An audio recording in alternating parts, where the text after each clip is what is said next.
such a diversity, different religion, different race, different languages, but somehow everybody hangs together. And that's why we need to keep that in focus in every part of our programs. So as a result of our conversation with Obama, Mr. Obama, we decided to launch a joint program between the US and India. We took 15 people from our team, 15 from White House, and built open government platform. It's already announced. I was in Washington in August or so. Hillary Clinton and all of us were together and we announced this platform. This platform is now going to be available to all countries free of charge. Open source, developed jointly by US and India, to really open up their government to radicalize their democracies. The idea is to really basically democratize information. Information is power, not many people like to share. And we believe for us to push democracies, we need to really radicalize information infrastructure. So we have two major networks that we are building. One called National Knowledge Network to connect 1,500 nodes with 40 gigabit bandwidth to connect all our universities, all our libraries, all our R&D institutions in India. That network is connected to US with optical fiber. So US universities can interact with Indian universities. It is connected to EU and it is connected to Japan. So I can listen to a professor from University of Chicago and broadcast to 5,000 colleges in India today. It cost us $3 billion. It's all built, it's working today, but people don't know how to use it. They have no idea, what do you do with all this bandwidth? So one day I decided to find out, because I also don't know what to do with 40 gigabit bandwidth every day. So I talked to a friend of mine at Stanford University, he's a physicist, and he said, Sam, I use 40 gigabit bandwidth every day, 24 hours a day, between Stanford and Europe. So there are scientists who know how to use these things. We are beginning to learn to use these kind of highways. All set up. Second network we are building at the cost of $6 billion is to connect 250,000 local governments to optical fiber. It's already underway. It will be all built in next 18 months. We have mapped every little fiber in the country. We have 1 million kilometers of fiber, and we are adding 400,000 kilometers more for last mile connectivity. When that happens, every local government will have hundreds of megabits of bandwidth coming in. But people say, well, you don't have water, you don't have education, what do you do with optical fiber? That's the challenge. The idea is keep doing it and something will happen. If you have answers to everything, nothing will happen. I must give credit to the government that they have been able to put political will behind it. And without political will, these kinds of things cannot be done. So along with these two networks, NKN and optical fiber network, we have a program to identify and tag every resident in the country. 1 billion people are being given unique ID with fingerprints, iris, photograph. That program is underway. We have 200 million already documented, and by end of December 2013, 690 million will be documented. Massive program. The idea is to tag every human being, and there is logic to it. Then we have another program called National GIS to tag every physical asset. The UID is going to cost us about $3-4 billion. GIS will cost us about another 2 billion. Where we want every physical space, because today in India we have lots of maps. Water department has their own map, power department has their own map, the revenue department have their map, everybody is doing their own thing. So we said, stop it. We need one set of maps. So we had 30 departments come together, fight for a while, and after 18 months, everybody got convinced that we need one map. So we are working on National GIS program. Then we have cyber security platform, application platform, payment platform, data centers. We are setting up massive data centers, 4 main data centers in the country: Delhi, Pune, Hyderabad, and Bhubaneswar. Every state will have their own data center as well. All of it is on open source. And applications that we work on relate to food distribution, employment guarantee scheme programs, driver's license, passports, income tax, land record. These are all major verticals. And today we have 10,000 software people working in the government on all of these programs. When you put all this together, it's going to cost us about $20 billion now. And most of it will be done, hopefully, in the next 24 months. When this gets done, you create whole new opportunities for young. So take, for example, education. There is no way we can take US model and scale it. I've been saying to the rest of the world now that the US model of development based on consumption is not scalable, sustainable, desirable. It worked well for 300 billion, when 300 billion could hog all of the world resources.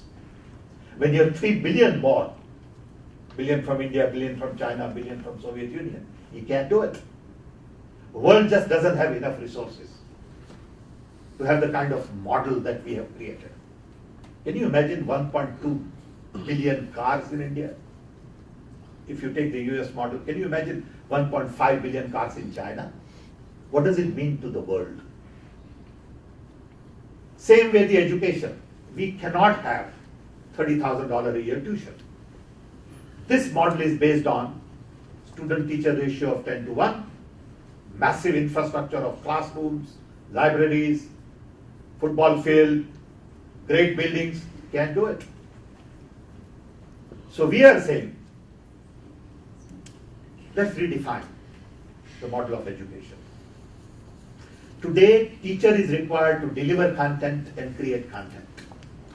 I don't need teacher to create content, because content is created by best of the best in the world. If a Nobel laureate in physics creates content at Harvard or MIT, my guy in India is not going to add much value. He may think he's going to. So take the best content available from everywhere in the world. Then I don't need teacher to deliver content. He's not going to take duster and blackboard and write on the board. I don't need it. Then what do I need teacher for?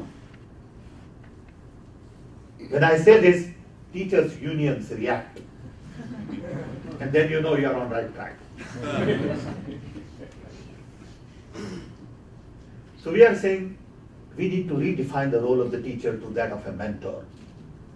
But none of these teachers are trained to be mentor. So we got to redo the whole process. We need to tell teacher you are no longer a teacher. You don't need to teach. You need to mentor. You need to give kids comfort, love, affection, understand your kids. You don't need to know about too much physics, because there's an expert sitting somewhere in other part of the world who is the best of the best. So kids would learn from the guru. Peter Drucker will teach them management, though he is no longer here. So local professor doesn't need to worry about management teaching. What does he know? Now this is a new model, and people react to it. Take for example health. I cannot have the kind of hospitals we are building in this country with MRI and all these X-ray machines and fancy 5-star hotel rooms. Can't do it, because you cannot scale that. for 1.2 billion. So what do I need? I need on my mobile phone health record. I need telemedicine. I need low-cost generic drugs. I need traditional medicine connected to modern medicine. I always give this example that my mother delivered 8 kids in a small little village where there was no running water, no electricity, no doctor, no pharmacy, no nurse, no telephone. All 8 out of 8 turned out to be mentally healthy, physically healthy. They must have done something right. What was it? We have forgotten. All 8 came to America. All 8 are settled here and doing very well. I think we have forgotten the traditional knowledge. We have lost track of all the wisdom that our great grandparents had. And we immediately jump onto the modern $10,000 for delivery cost. And we are saying, wait a minute, you can't do these things. So just don't blindly copy Western model. And that's what the whole world is doing today.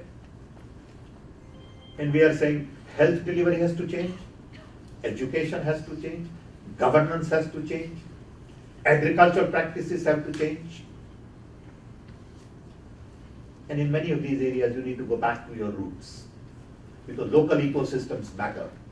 Don't complicate local ecosystem. All of this is tough task because not many people